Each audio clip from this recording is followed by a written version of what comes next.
Kisah Nabi Zulkifli. Nabi Zulkifli adalah putra dari Nabi Ayub alaihi salam.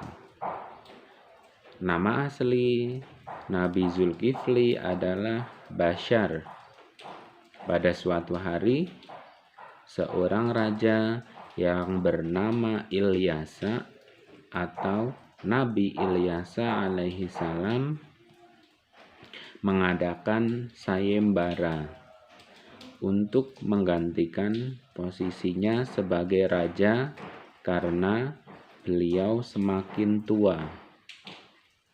Raja Ilyasa mulai mengumpulkan rakyatnya untuk mengikuti sayembara.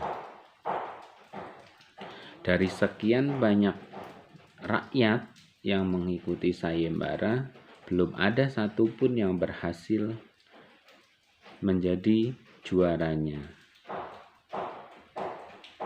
Syarat yang diajukan oleh Raja Ilyasa ini tidaklah mudah.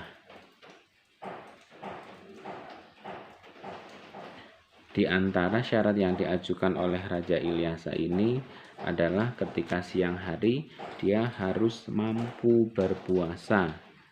Kemudian pada malam harinya dia harus taat beribadah kepada Allah. Dia juga harus bisa mengendalikan hawa nafsunya. Kemudian datanglah seorang pemuda yang bernama Bashar. Pemuda ini bersedia untuk mengikuti lomba dengan persyaratan yang telah ditentukan oleh Raja Ilyasa ini. Kemudian Bashar berusaha untuk melaksanakan apa yang menjadi perintah sang raja, yaitu berpuasa, beribadah pada malam hari, dan dapat menahan diri dari hawa nafsunya. Kemudian Bashar ini berhasil melaksanakan apa yang dipersyaratkan oleh Raja Ilyasa. Kemudian Raja Ilyasa memberikan nama kepada Bashar ini Zulkifli. Nah, akhirnya Zulkifli ini menggantikan Raja Ilyasa untuk menjadi raja, untuk memimpin setelah Raja Ilyasa. Bagaimana kepemimpinan Raja Zulkifli atau Nabi Zulkifli alaihi salam? Beliau memimpin pada kaum Amoria di negeri Syam. Negeri Syam saat ini terbagi dalam beberapa negara, yaitu Yordania, Palestina, Suriah, dan Lebanon. Ketika Nabi Zulkifli ini menjadi raja, beliau berhasil mensejahterakan rakyatnya. Negeri Syam menjadi negeri yang makmur dan sejahtera.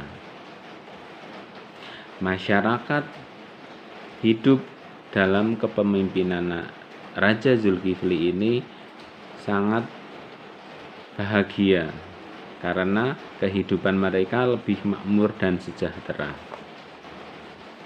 Selain menjadi raja,